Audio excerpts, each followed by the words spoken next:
My name is Ed Hart, and you are listening to the From the Hart podcast. I'm very excited. Every now and then, we have people on from different parts of the world, and every now and then, we have multiple guests. And today is one of those where we have both. Devi Sahny, who you're going to get to know here in a little bit. She's a young entrepreneur. She's coming to us today from Belgium. She's just an outstanding. You're gonna learn a lot about Devi and what she does as a young entrepreneur, and especially what she does for young people in this world. It's absolutely inspiring, her message, the work that she does. And Devi has brought with us a special guest today. If you're watching on YouTube, you can see our new friend, my new friend, Luca, who is a dear friend of Devi. And Luca is one of your students that you work with, but also an aspiring podcaster. And so, Luca, let's just start by talking to you a little bit. So tell me, where are you today? Where are you, where do you live? I live in Canada, Excellent. Toronto. Toronto, nice. Love it up there. I've spent some time in Toronto. And I hear that you want to start a podcast. I'd love to hear a little bit about that. Yes, I am starting my own podcast. I'm bringing in guests all over the world can come on for my podcast, and Excellent. also I can invite you guys to come on my podcast too. That would be exciting. Love that. Davey, I'm sure we would love that, right? So, Davey, tell We'd me a love little bit that. about Luca. Sure. So I had two companies, Ascend Now and The Edge. And Ascend Now is really focused on being a sports coach, but for academics, beyond academics, college support. And I have a team of 180 teachers and thousands of students all over the world. But I personally only work with two students. One of them is Luca. On a weekly basis. We spend right now we're in a phase where every session we meet a different expert from a different part of a different career, a different part of the world. So next week we're meeting someone from WWE. Luca loves WWE, right, Luke? Yeah, it's actually my dream to become on. A wrestler, which Yes. I mean seems very scary and dangerous, but we're lucky enough. A couple of weeks ago, we met a very famous social media content creator, and we've met chefs. We just meet every week someone new, just so Luca can get exposure.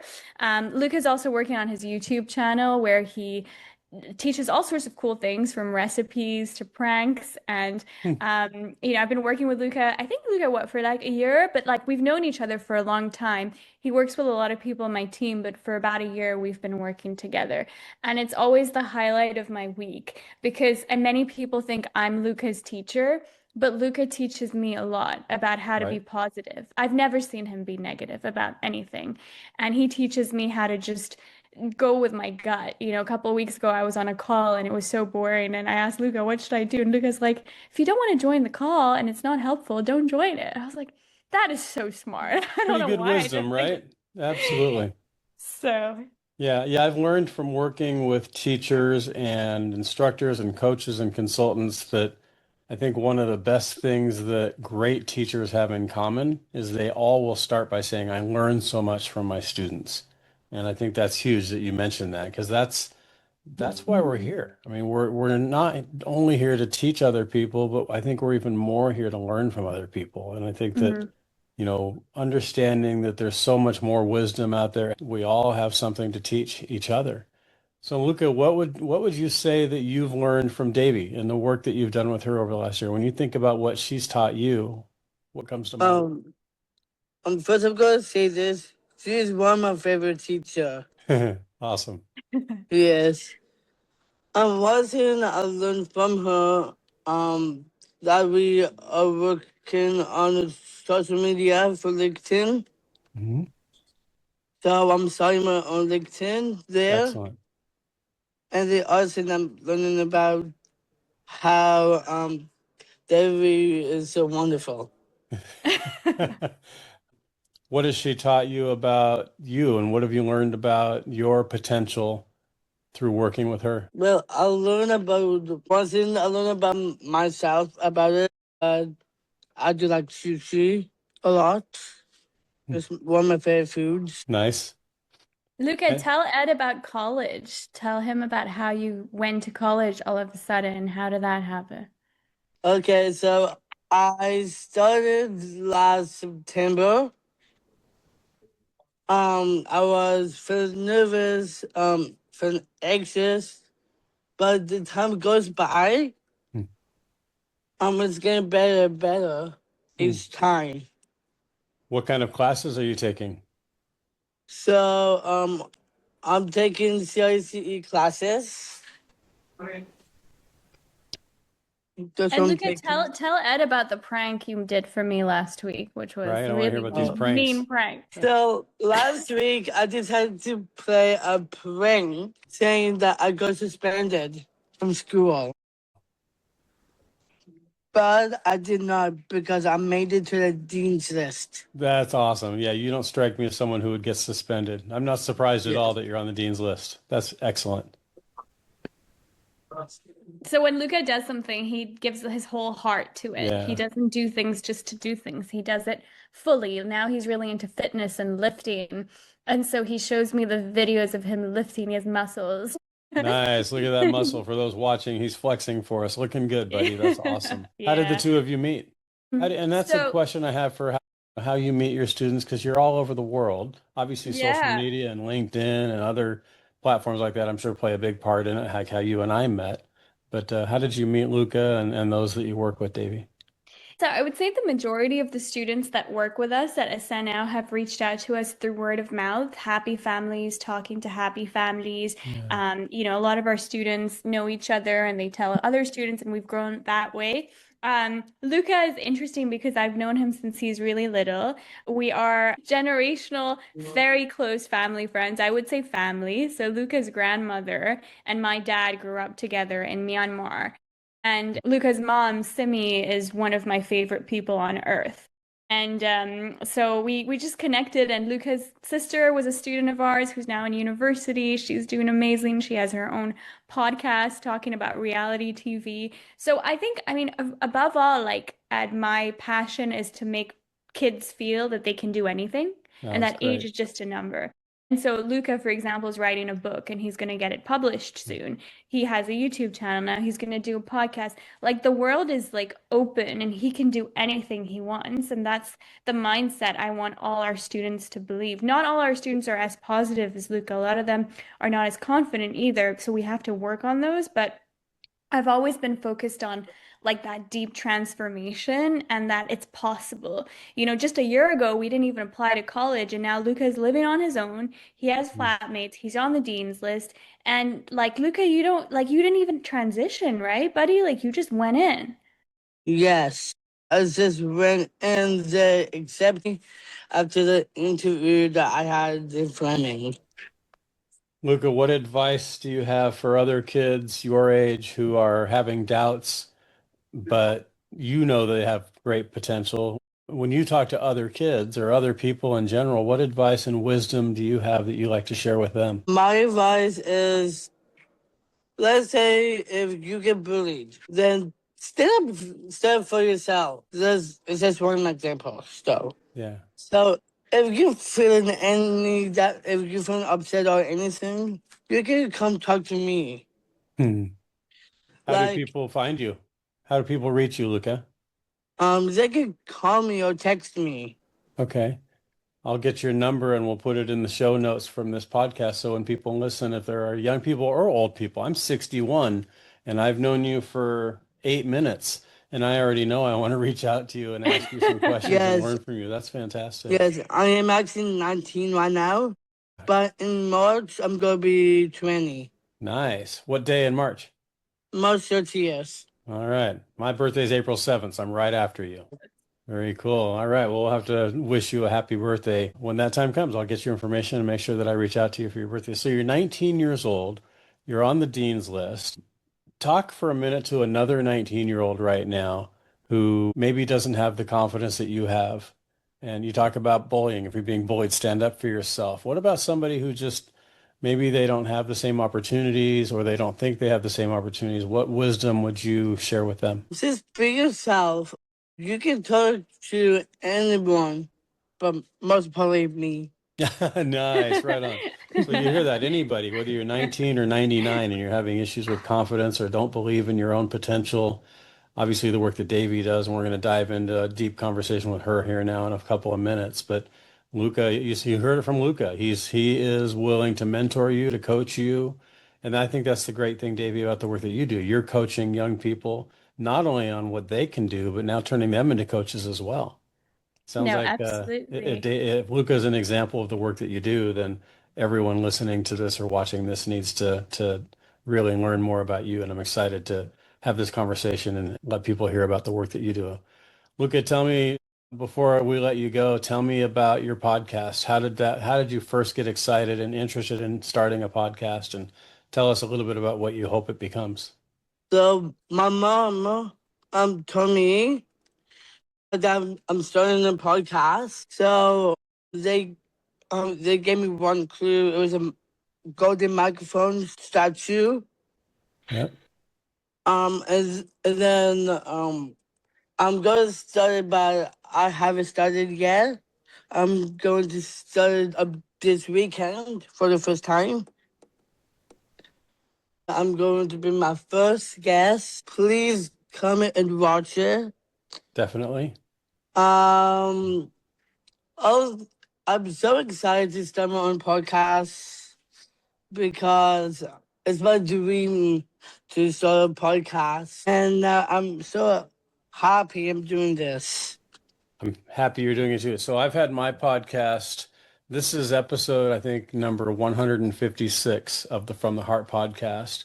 I started it in 2019, so about 6 years ago. And I went about a year where I didn't interview anyone, went through some changes. We moved, we had some tragedy and, loss of some loved ones. And it just kind of put everything on pause for a while, but I'm back doing it regularly. So not only, Luca, would I love to help you and hopefully mentor and answer any questions you might have, but I know a lot of people who have podcasts all over the world. I'm sure Davey does as well.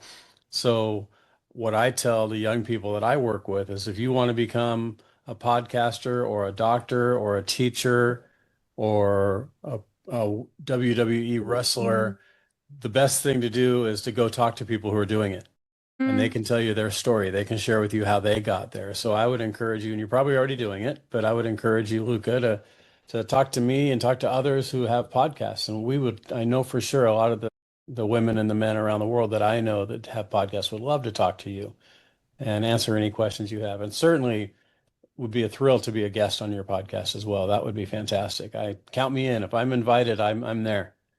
Okay, thank you for inviting me. Of course, of And course. Davey, thank you. Thank you, Davey. You're welcome, buddy. Have a good day at school and thank you for Uh, joining. I know you're a bit late for class, but we really appreciate it.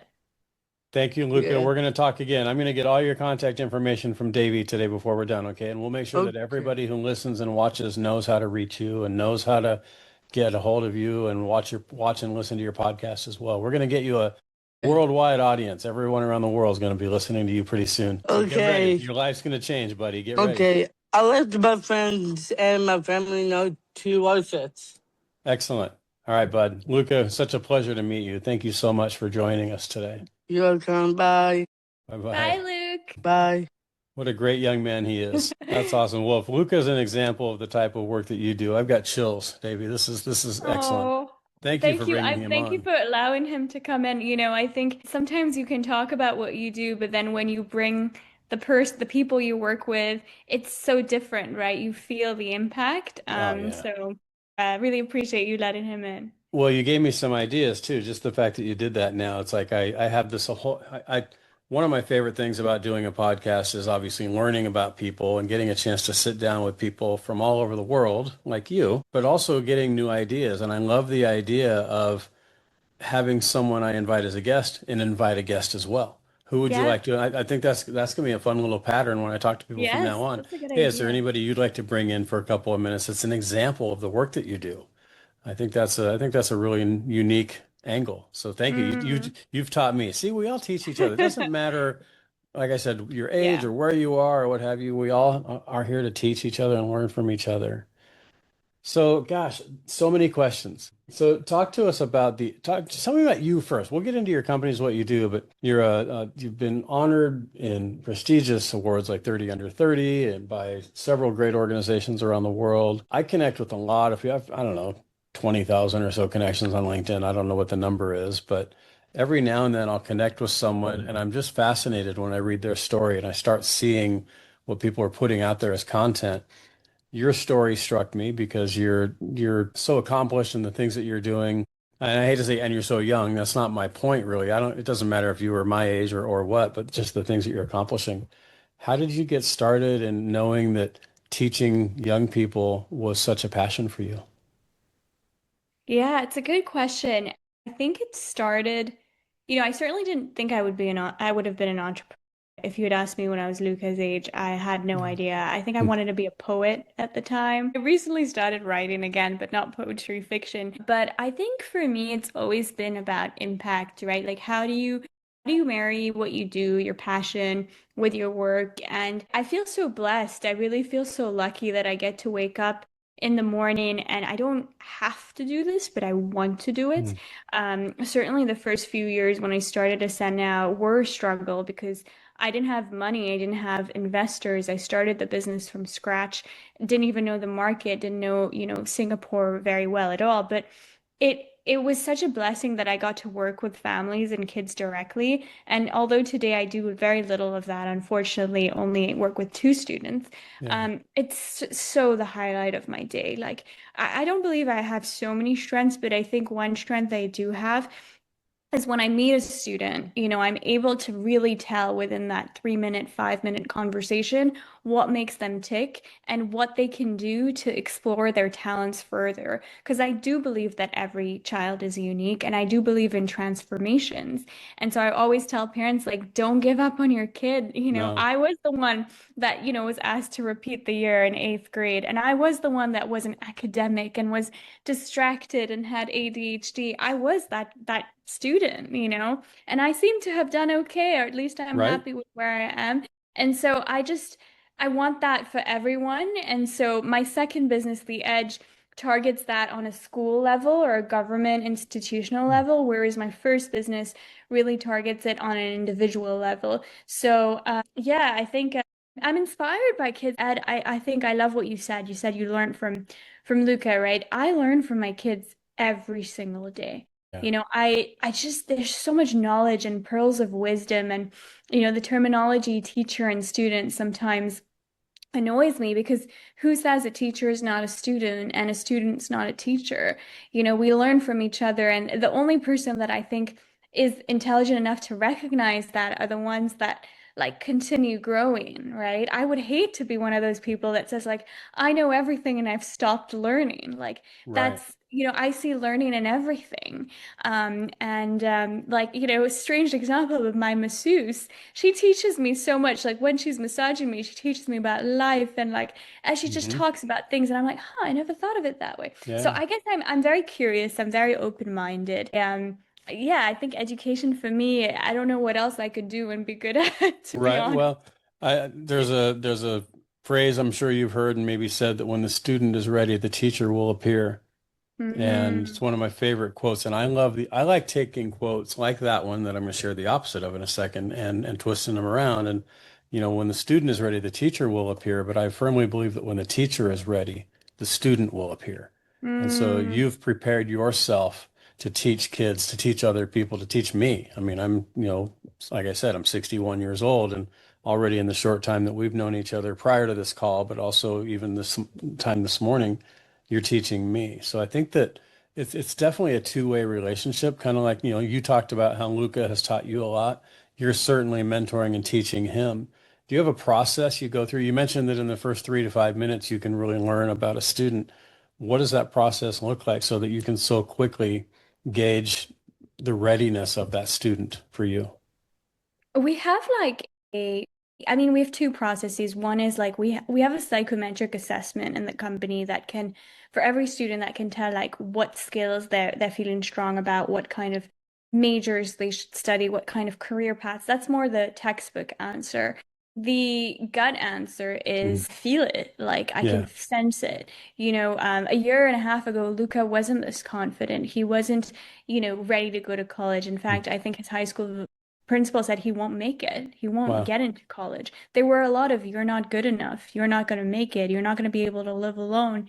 And nothing gets me off so much when people say things without substance. Like we even have this with our college counseling business where some counselors at schools will say, you won't get into UC Berkeley or you won't get into this school. And then lo and behold, we apply and we get in, right? Yeah. So it's like, it's kind of, yeah, it rubs me the wrong way when that's being said. And also, what is it? The opposite of growth mindset, right? The fixed mindset. Right. I When think I you keep don't yourself surround stuck. myself.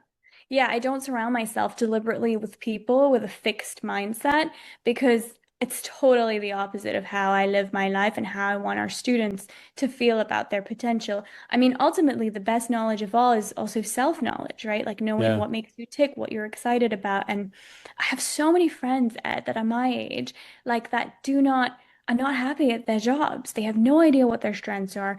They want to start a business. They're itching to start a business, but not enough experience, they say, or I don't feel ready, or I don't have a good idea, or there's so many reasons, right? But at the same time, like sometimes you just gotta like jump in head first and just go. I mean, that's what I did. I didn't have a business plan. I didn't have much in Right. terms of experience.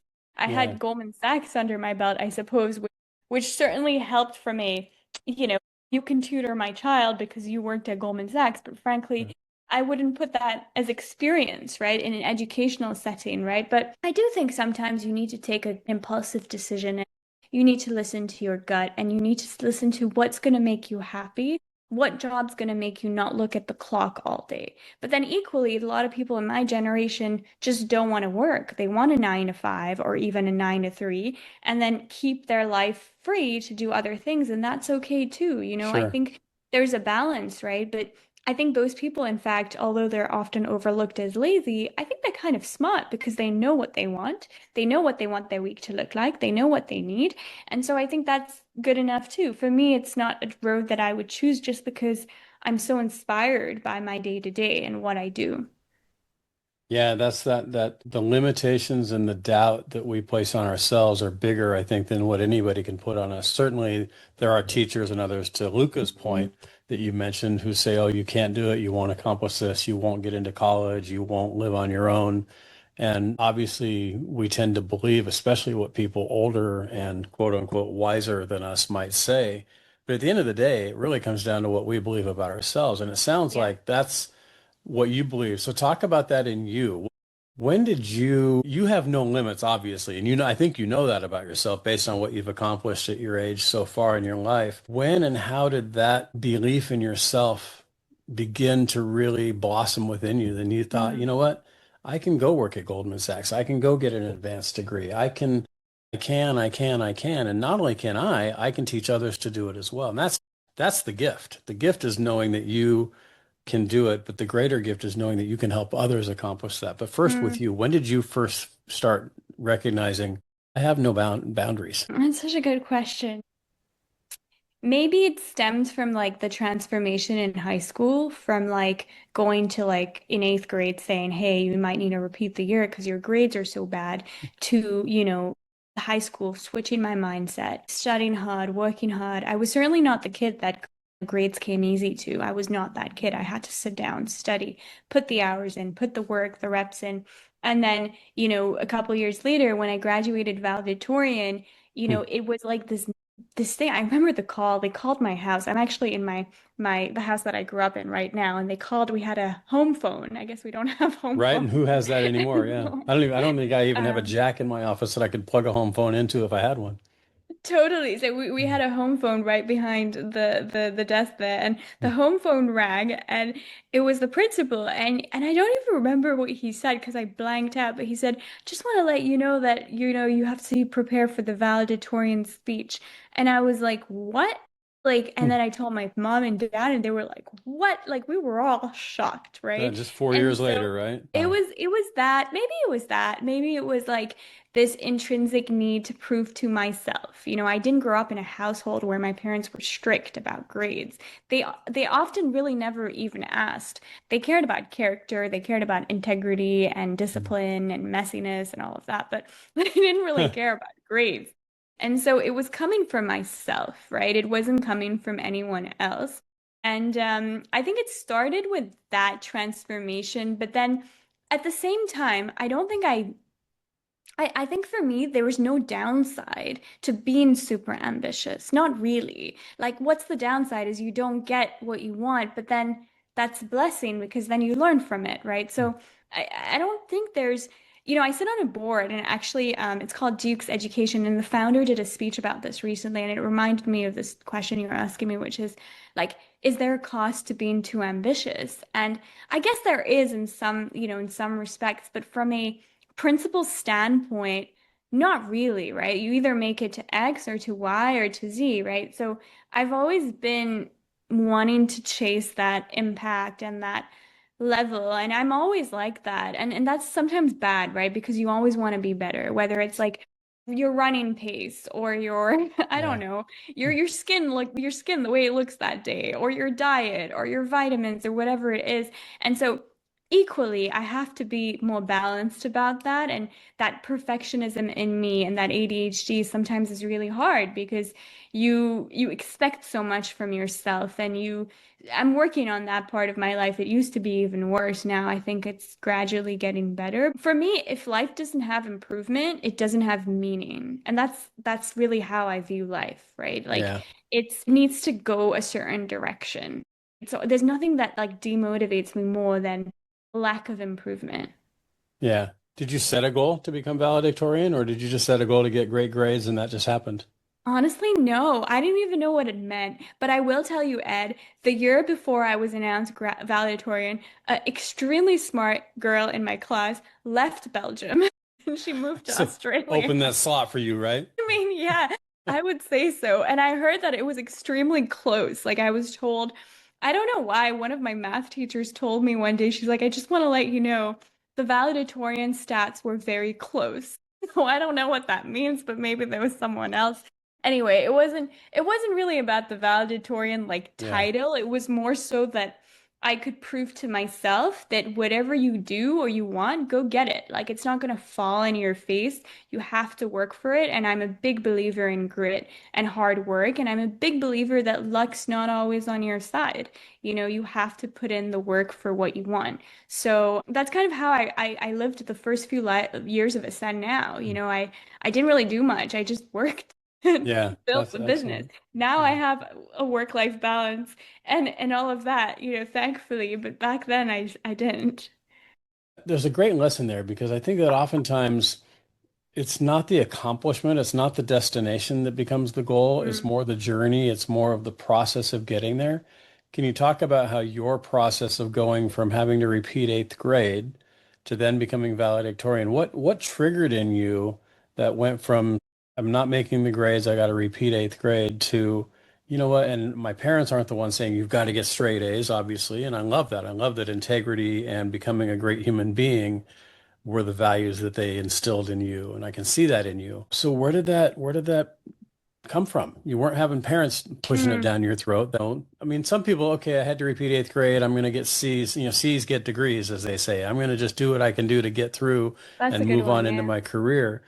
But you didn't. You went from having to repeat eighth grade to becoming the top student in your class. What triggered in you to make that happen? I had mentors for sure. My grandmother was a mentor. She just like her belief in me was so powerful that it made me believe that I could do anything. It made That's me key. believe that I could fly for for Yeah. anything, right?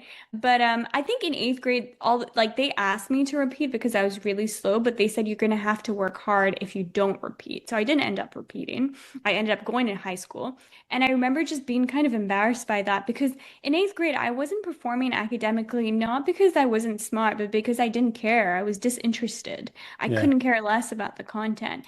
And to say that in high school, I really deeply cared about text plans, I mean, it would be also not the truth. But I cared about like what was my limit, discovering my limit in me, the process of it. So like I applied to be student council president. I did all these things that made me feel like, it ended up working. Like I was, MVP of my basketball team, most Nice. valuable player, right? Like these things were happening, and I was like, okay, like I can do it. I can Yeah. balance it. I think I learned time management too. Like every Friday, I'd go to my grandma's room and write out like all the lists of the things I need to do. I still do that right now. I love it. Right now, I Yeah. have so many lists, it's very Yeah. disorganized. But like I would like rank it like high priority, medium priority, like 10-minute work, 30-minute work, deep work. Like I Hmm. would, because I had so many extracurriculars. I was a singer, I was doing basketball, I was playing soccer. I was Wow. just all over the place. I was one of those girls that maybe on the surface like had it all, but then deeply was insecure of her own potential, which is why she needed to have it all, right? And I think there are a lot of students I meet now and mentor that are like that are so harsh on themselves that they think that, barring perfection, there's no other option, right? So I was one of those, and I think my mentor, my grandmother, she certainly instilled in me like you can do anything. She's Yeah. like, she was one of those ladies that could do that. And I believed her. I said, okay. That's so important. I mean, other people believing us is critical. I'm on a board and I wanted to share this with you a little bit. I serve on a few different nonprofit boards, but one that I serve on and I'd love for you to get involved even from afar is called Team Kids. And Hmm. we work primarily on empowering the future of America and of the world. The students we work with are primarily kindergarten through sixth graders, so 5-year-olds to 12 or 13-year-olds, mostly around North America right now, Southern California, New York, across the country. And we are teaching these kids how to become not just entrepreneurs or better students, but better human beings, to your point. Mm, How to live with integrity, how to get along with mm, adults. We bring in police and fire and military and working professionals and teachers to inspire and mentor these kids. But every time I talk to some of these mentors, myself and others, to the point of earlier on with you and Luca and the students you work with, we're learning more from them than I think they're learning from us.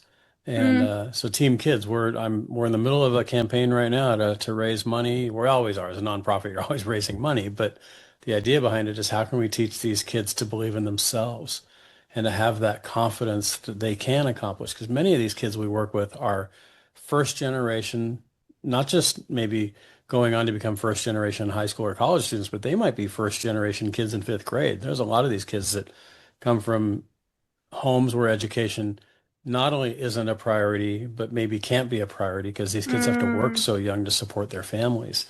So I love the message and the work that you do. I think that it's right in line with some of the children that we work with. And I think that there's a big overlap. Maybe that's why I was drawn to you is because of the work that you do is so similar to the work we're doing in Team Kids. I'm excited to introduce you to Julie Hudash, our CEO, and others on our board. But I'd love to I didn't meet even have a her. It question sounds there. like I just wanted to amazing share work. that with you. What's No, it that? sounds amazing. I'd love to meet her and I'd love to learn more about the organization. I'm involved with a few nonprofits as well and love to help. I'm on the board now of a foundation called MOH Foundation in Singapore, and they do a lot of similar work, it sounds. So I'm sure, there are a lot of ways we can probably work together, learn from each other. I love that space. So you work with these kids. We were talking a little bit about Team Kids and the work that we're doing, and you were talking about some of the nonprofit work that you're doing as well. We had a little technical glitch there, so that's why it might sound like we're picking up on a new conversation, and we are in a way. So I guess we'll call this, Davey and Ed part two, Yeah. even though everybody's going to hear this and watch this as one part. How did you choose? So the work that you're doing to educate these kids and to learn from these kids, obviously, as we've talked about a lot, you get involved in nonprofit work as well. And I'm guessing a lot of that has to do with where you currently serve as well in your Mhm. profession. Talk a little bit about some of the nonprofit and philanthropic work that you do. So I was one of those founders that didn't believe in like social impact once you're successful, once you're highly profitable. And an example of this is every year we fund student businesses and entrepreneurship projects. So one of our flagship programs, entrepreneurship, for both the Ascend Now and the piece of a business, is where students start their own organizations from scratch. And this can be a nonprofit, a for-profit, an app, anything. And we will fund equity-free the student businesses through prize money. And in the Hmm. past 8 years, we funded over $350,000 worth of student businesses Wow. through, so I really feel that giving back, it doesn't start with like when you're a billion-dollar company, right? It really starts with your intention. So that's one way, but I do believe in like serving in other ways. So I sit on the board of Georgetown University. Was very honored to have been asked to join 2 years ago, the Barada Center, the School of Business. And then I also sit on several other boards of educational institutions and schools. I actually was asked to join the board of Antwerp International School, which is a school I went to in Belgium. Wow. That's also such an honor. And then I sit on the board of a few other school groups like AIGS, which is the largest gemological school in the world. It's based in Bangkok. And then where else do I sit? I sit on the board of Duke's Education, a very, very large UK-based school group. So I like to serve where I can and I like to help. Although now I'm saying no to boards because I just don't have time. Right. Yeah, But that's a powerful lesson that took me many more years than it's taking you, is where to say no. Because yeah, that's there's so many true. places we could give. I mean, it's always amazing to be able to give of our time, our talent, our treasure, our touch, et cetera. But yeah, at some point we have to just, like I said yes to a board, was on it for 6 months and realized that it wasn't eating up so much time, but it was taking me away from the areas that were more passionate for me. Yeah. I see that now, and my mom was giving me advice. She was like, "You've accepted too many commitments," and Right. like, Yeah. and I want grandbabies. No, right. she's like, yeah, I want grandchildren instead, not more Right. boards." Yeah. How funny. That's Um, awesome. but it's okay. I mean, I think now I am extremely busy and it's crazy and sometimes I wonder, but then I'm also tr more kind to myself in these years and like if I don't feel up to it, then I will reschedule a meeting or I'll move something and while I don't love to do that last minute, I'd rather give whoever on the other side my full presence than to Yeah. be like half-hearted, meetings, etc. So I try to do, the thing that's best for me and my nervous system in that Hmm. moment, as much as I can. Sometimes I struggle because I have a very particular routine. I sleep early. I eat dinner really early at 5 p.m. Wow, you're an So old person like me. You gotta have that early I dinner, I'm right? old. Yeah, I might be older. There Who you go. Yeah, knows? you probably are, right? It's not about how many years you've been here. It's the age of your soul. Well, that's what they say. Like I love, it's funny. Like someone was making fun of me the other day. They're like, "Oh my gosh, you're such an old person because you have the whole night routine and the Yeah. hair and then this and that and like, not so much beauty routine, but like lymphatic drainage and yin yoga and like things that, make your nervous system calm. And it's important. I think I've always been very disciplined with sleep. I Yeah. think I actually congratulate myself if I can sleep in. A lot of people are like, "Oh, you sleep too much," or this and that. I actually don't really care what they say, Yeah, as long as I exactly. can perform well in my work, personal life, and workouts. I'm okay. Like I would much rather take 9 hours and feel good and perform than do like 6 hours. So it actually deeply affects me the amount of I sleep and how well I sleep Yeah. much more than I think a normal entrepreneur would. So, yeah, I mean, who knows? Maybe I could have, quadrupled my business if I didn't sleep as much, but I don't think Maybe I not. regret It it. might be the opposite because you have that Might rest and that be. energy. When you're working, you're really energized. Yeah, I've learned a lot about the power of taking a nap. And I work from my home mostly. I mean, when I'm out at clients, I'm out at clients. Like I'll be at a meeting for most of the afternoon today, and I live about an hour south of Los Angeles, and I was up in Mm, LA a good part of the day yesterday. But, if I can squeeze in even just a 10 or 15 minute, whether it's here at my chair or down the hall on my bed or the guest room behind that how door. do you nap? Like, I'm unable to do it. Like, do you have a technique or you just fall asleep? It depends. Maybe I don't know. It really depends on the day, but sometimes it's just like I find myself getting so groggy that I just got to go lay down and I'll set the alarm, 20 minutes, or I'll set it for, I want a 20-minute nap, so I'll set it for 30 because I know it's going to take me 10 minutes to fall asleep. Yeah. When I'm thinking about it, I end up not sleeping. Sometimes I do the air quotes again. It's not the nap. It's the stepping away for a few Yeah. minutes. I have a newsletter on LinkedIn called Heartbeats based on my last name, Hart. And Mm. as I've mentioned to you, my wife and I just got back 2 days ago from 10 days on Maui. And that was quote unquote my nap. I mean, yeah, I napped a lot for How was sure. We fell Maui? asleep on That the sounds beach. amazing. Yeah, if you haven't done it, do it. Anybody, you, Davey, anybody. But For me, it's kind of that Sabbath. It's sort of that, from a spiritual side of things for a minute, there's that Yeah. Sabbath day where, God worked for 7 days and rested, or for six Yeah. days, rested on the seventh. And I definitely adhere to that spiritual belief as well.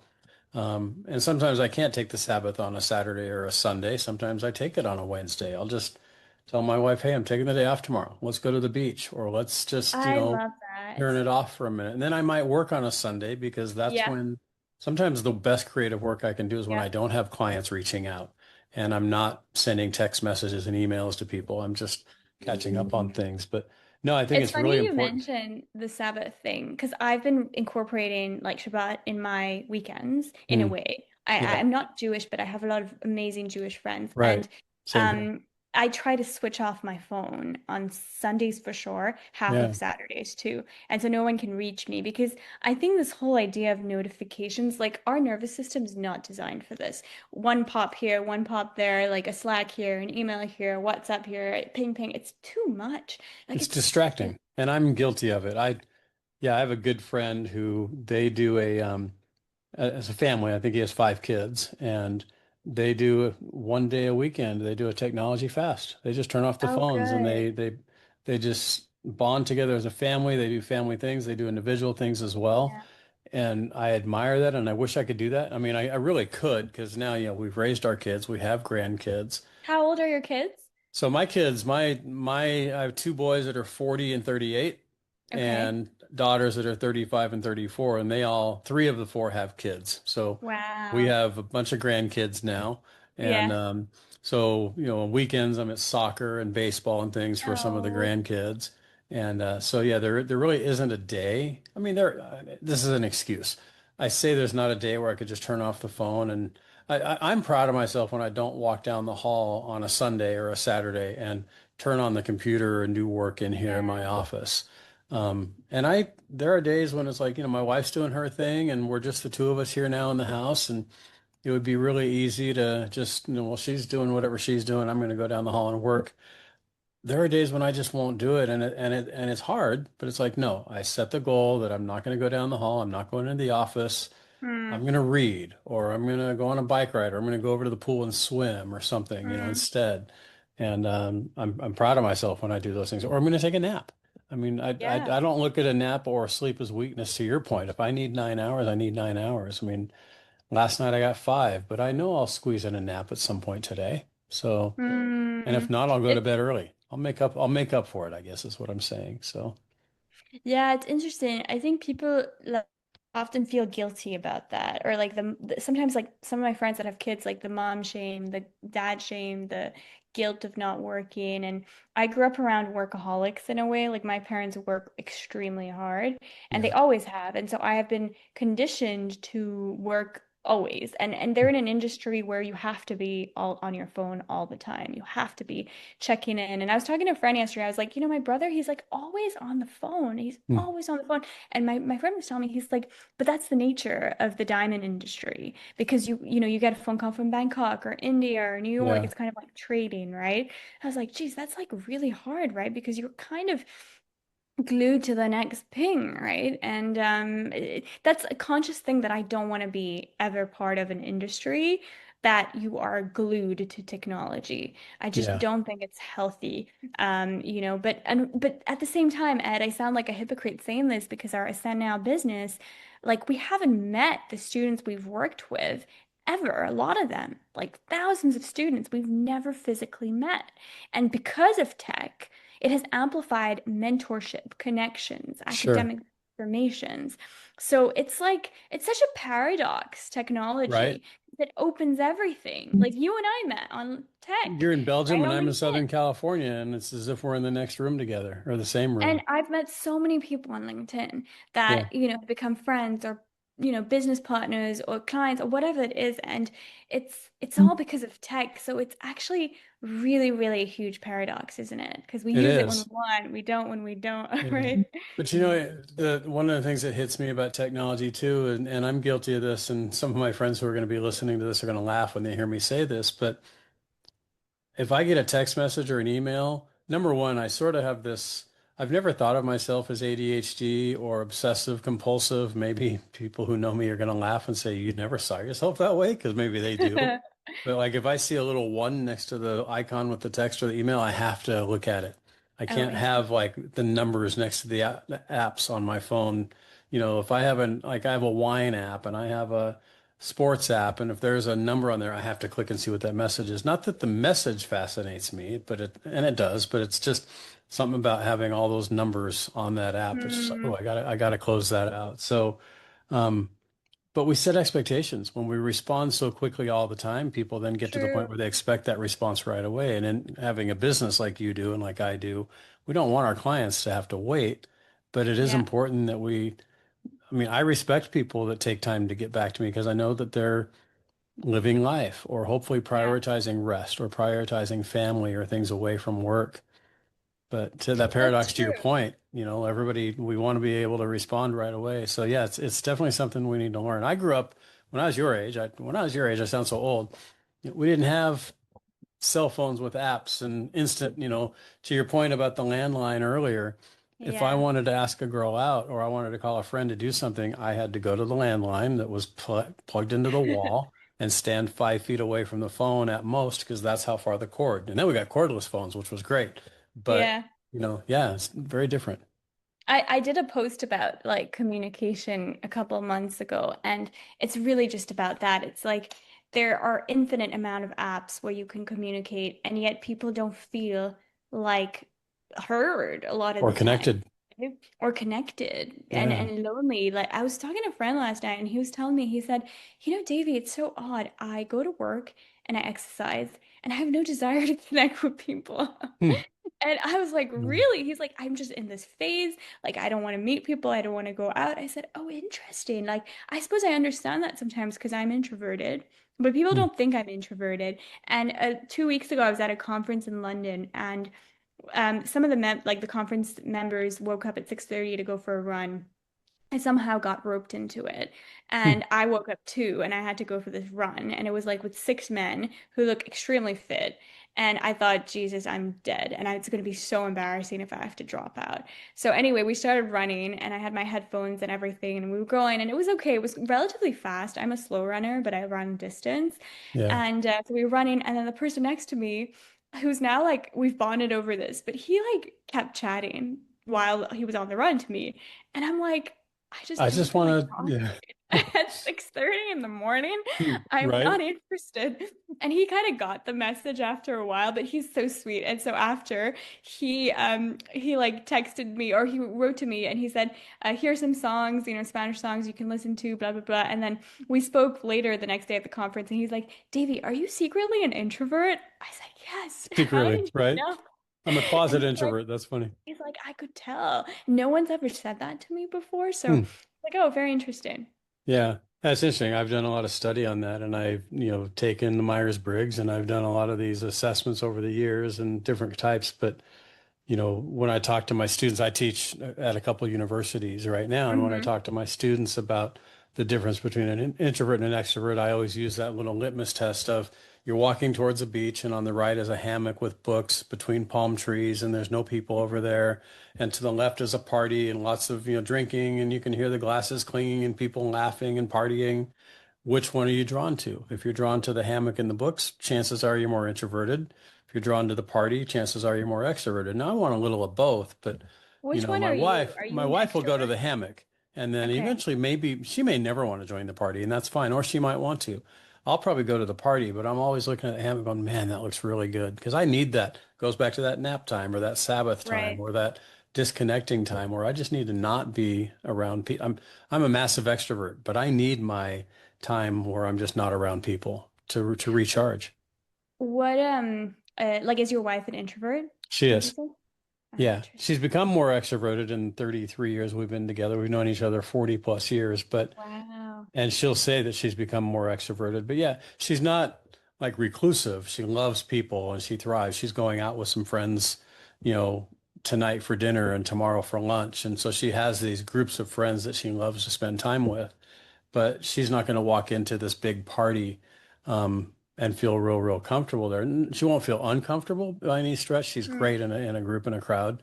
She just prefers a smaller, tight-knit group of friends where I'm just like, hey, the more the merrier. Let's invite everybody and everybody come along. It also depends on the mood and the environment, though. I know what you mean. Like, I need a couple of days of isolation after just Yeah. being around people for a few days. But then I also like people. It's tricky. Like, I think it's that balance. Which Myers-Briggs are you? Which one did you get? Like So I'm an an I or an E? I'm an ENFP. So I'm an extrovert Which for one? sure. So the ENFP. Is N that is the intuitive, the F is feeling, and the P is perceptive. So Oh, I've gotten that, the campaigner before. okay. Enthusiastic, creative, sociable. I need to redo mine because I think mine has changed, but Yeah. yeah, that's I do interesting. Strengths Finder as well. I'm a coach for Strengths Finder, which is there's 34 possible strengths: you developer, relationship, Hmm. positivity, communication, things of that nature. And I work with a lot of my clients on that because I think it really, what I love about it, we're totally off track, by the way. I want to come back here in a second and talk more about you and what you do and have people learn more about how to reach you and so forth. But I think it's important that we understand the personality types and the strengths of the people around us Yeah. because it helps us communicate with them in the way that they want to be communicated with. It's like the golden rule, do unto others as they would have, do unto others as they would have you do unto them, so to speak. But Mm, I think with strengths and Myers-Briggs and others too, it helps us to understand how to communicate with these kids that you're working with, bringing it back to the work that you yeah. do. And lo and behold, we're back on topic. Um, how do you Luca as an example, or any example. I'll use Luca because he's the one that you brought on this morning. How do you reach these kids? I know there's no set way. Every child, every person is different, but how do you get someone to see their potential? I mean, you went Mm, from a eighth grade technically dropout, or could have been not mm. dropout, but having to repeat to valedictorian within a few years because something clicked in you and caught you on fire. Talk about that process, or maybe other kids you've worked with where you've seen the light bulb go off in them to recognize their potential. So I think the for most students, they do believe in themselves, but there is severe doubt, and the doubt turns into fear, and then the fear turns into fear of trying, and that will actually make them sometimes complacent, right? And Yeah. in their efforts. So it's kind of like a cycle, right? So when I built Ascend Now, I wanted all of our teachers to have two strengths. One, obviously, the knowledge expertise. If they're teaching academics or college counseling or passion projects, they have the knowledge. But two, and equally, if not more important, they have to be good mentors and inspire. So if they can't inspire, the kid's bar is not going to go higher or and Right. higher, right? So it's important that you have that teacher that tells you, I believe in you, and that's enough. That's what I wanted to build in the culture and the DNA of Ascend Now.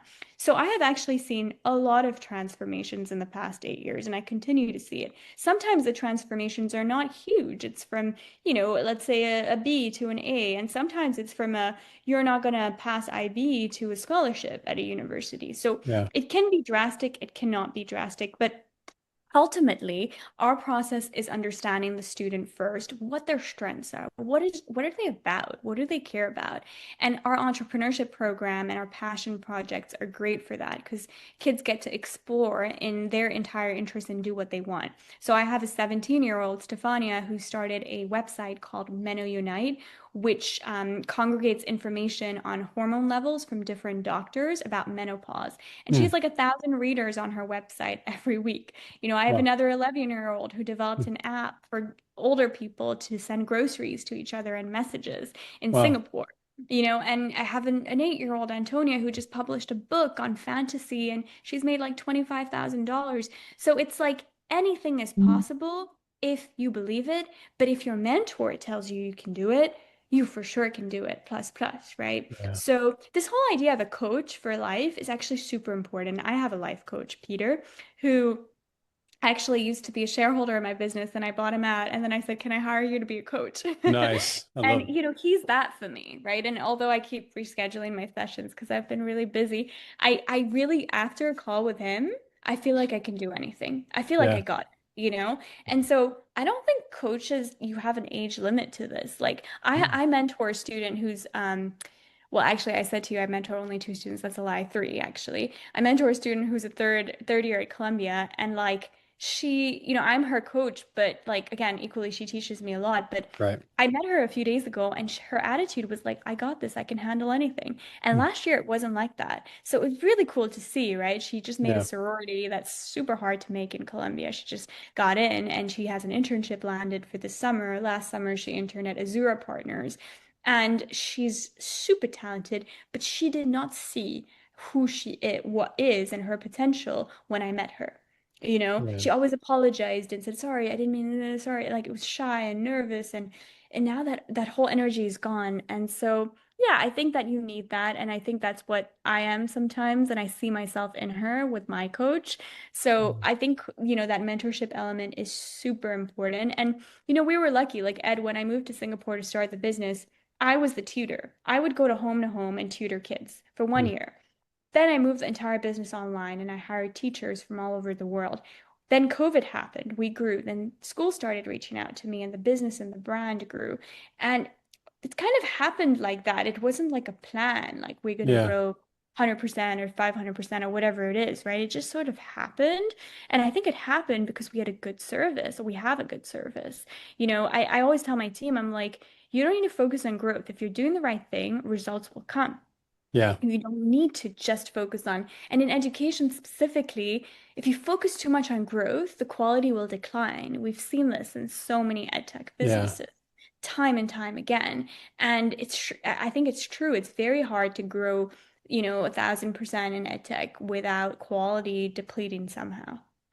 Well, and that's so critical. I have a client that I was with yesterday, and we're focusing on their strengths, and they want to grow and they want to become more profitable and have higher employee retention and so forth. And I share with them, those are great goals, but let's just focus on doing the things that we do well. Let's Yeah. focus on why we exist. And with you, with mentoring these students, just focus on the process and focus on the improvement, and the results will come. And I Yeah. love that I read the other day that a great mentor or a great leader, and I've been believing this for years, but I saw somebody actually put it into words that, it's not about it's about recognizing where people are that we're working with, but it's about helping them recognize their potential. And like, Luca a year and a half ago didn't think he could go to college. Now he's on the dean's list. Right. You in eighth grade didn't think you could, be the captain of the basketball team and the valedictorian, but then here you are, you've done those things. You may have had, probably not knowing you now, but you probably have had some doubts creep in about, can I grow Yeah. this business? But rather than thinking about the growth of where you want the business to become, focus on the work that you're doing and the growth will happen. Is that kind of what you're And saying? I do have doubts. Like a lot of people Sure. look at We're all me and they human, think, right? yeah, but they think, oh, you're so confident, you're so this. But actually, I'm not. Like, I just, I have to sometimes, right? Be because I have a team to lead. And what if I show my team that I'm not confident? They're not going to be confident. They're going to be stressed. So, like, as a leader, you have this massive responsibility to kind of show the way, right? Pave the attitude, pave the culture, pave the expectation. And so if you show up stressed, and I have many times, and my business partner Pavan sees me that way sometimes, and he tells me off and says, like, well, if you're going to be this way, the whole team's going to see that, and that's Yeah, not the they right. emulate our behavior. Yeah, so it's tricky. I think being a leader is one of the hardest things in the world because Yeah. there's so many paradoxes. You're expected to be stable yet flexible, emotional yet rational. Like Hmm. there's so many little bits and pieces about leadership. You're expected to be vulnerable, but then not treat everyone like a family. And so I don't know. I haven't figured out and cracked the code on leadership, but I do really care about every single employee at my company, and I do really Yeah. care about what they say and how they feel and how they grow. And I think a lot about like how to be a better leader. I spend a Mhm. lot of my brain space thinking about, I don't have a super large team, but like whether I have 5 employees or 30 or 180 teachers, like it's still, people, right? So Yeah, I'm a big believer that there's no one recipe. That's why there's a new leadership book coming out every hour. yeah, There are people true. writing and publishing books right now during the hour you and I are talking. But one of the big common themes that I see in great leaders that I've admired, people I've worked with and leaders of my own, has been love. You Yeah, truly love your people. then that will show up in the way that they need you to show up. You might need to be vulnerable today with somebody. You might need to be firm with that same person later today. But because you Totally. love them, you love the work that they do, you love working with them, you love them truly as humans, you'll show up for them the way they need you to. And it's going to be different. So, yeah, there is no one recipe that works for everyone. But you can't fake love, you can't fake compassion and care for people. And Mm, one of my favorite quotes is that no one cares how much you know until they know how much you care. And it's true with our people and our mm. clients, our students that we work with. Your students in particular and your teachers have to know you care, and they do. That's obvious. You're a caring person. You were raised that way, and it comes across, in spades that you obviously care about your people, or Thank what you you're for doing saying wouldn't work. that. So, I hope so. yeah. No, I What do care. you? I care too much maybe sometimes, Well, but that's okay too. I think we're all guilty of that, and that's okay. That's funny you say that because I think that, yeah, to say there's no such thing as caring too much, there probably is, but you're right though. I mean, we have to give our people some freedom to fall and to fail, just like you yeah. received as well. Um, what do you love about the work you do? What excites you when you wake up every day? You're only working with three students. Obviously, the working with students is big. That's easy to see. I saw you light up when Luca was on with us. Um, but what do you love about the work that you get to do every day? So most of my work is spent on The Edge, which is our soft skill platform that supports hundreds of schools with curriculum and teachers. What really excites me with that is we've built a way for skills like networking and grit and entrepreneurial skills to be embedded in the curriculum, but also measured and a dashboard that can showcase how much of social emotional learning translates into university outcomes or academic outcomes or student happiness levels, parent happiness levels. I think one area that I'm extremely passionate and excited about is life skills for kids. And also for teachers, how do we upskill them to teach, skills of the future?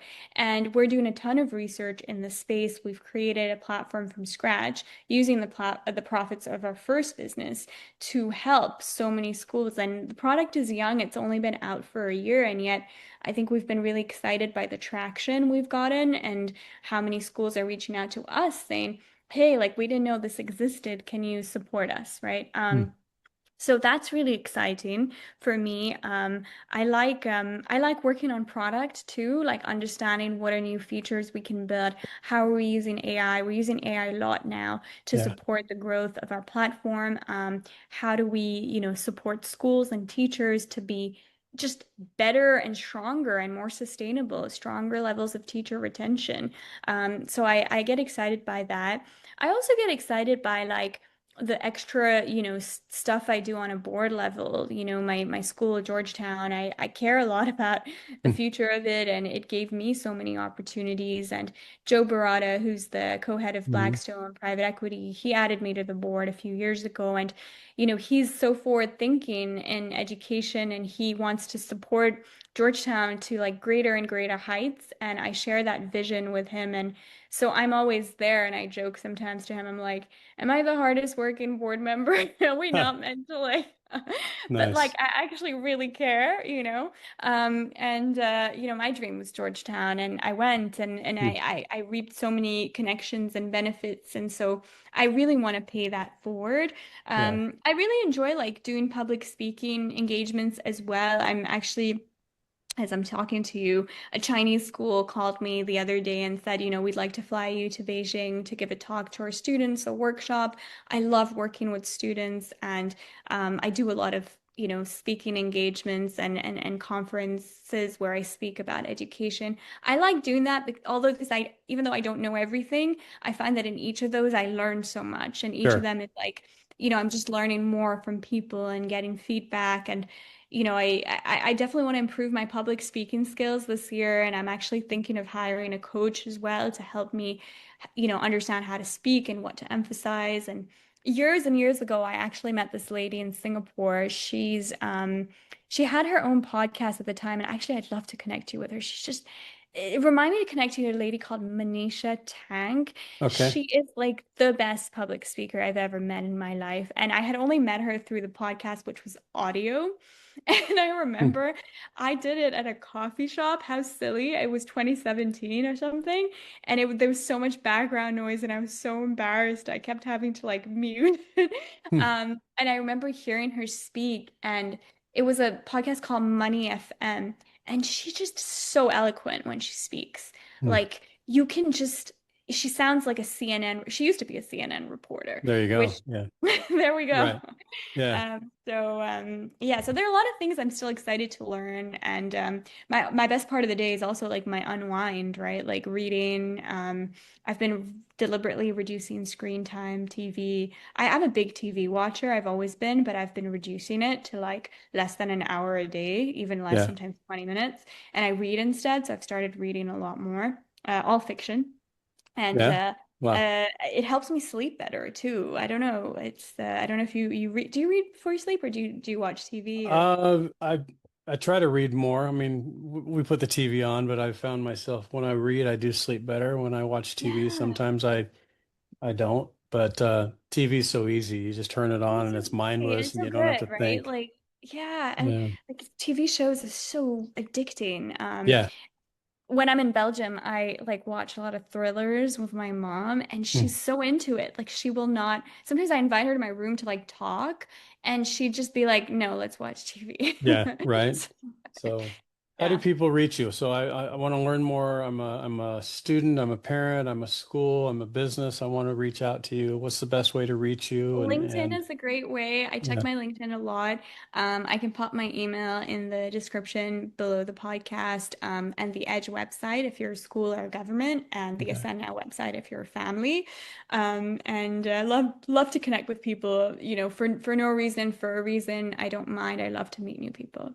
I have a storytelling coach, Jay Golden, that I've gone through, and I'm going to introduce you to him. He's in Portland, or he's in Oregon, out here on the west coast of the United States. But even remote, he might be able to help you and work with you. He's worked with a lot of Okay. great storytellers, so I'll make sure I connect you with Jay. Um, I we could talk for another hour, but I just want to be respectful of your time and our listeners. And let's do a part two. Let's schedule something Yeah, soon where we can really dive deeper into a lot of the work you're doing.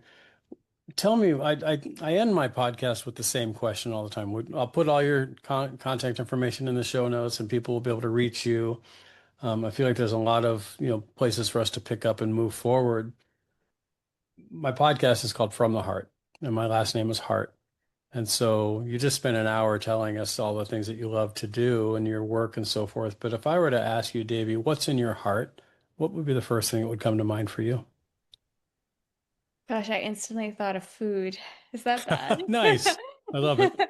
I love cooking. I love cooking for others. I'm always somehow in the kitchen. For us, like I grew up to, Burmese fat dad and grandmother, Indian mom, and so like food is always part of our culture. But what's in my heart? Like I just care about. I think I just care about like impact and supporting Mhm. others. That makes me really happy. Whether it's supporting my colleagues reach to better heights, or it's supporting my students, or it's supporting the schools or the governments we work with.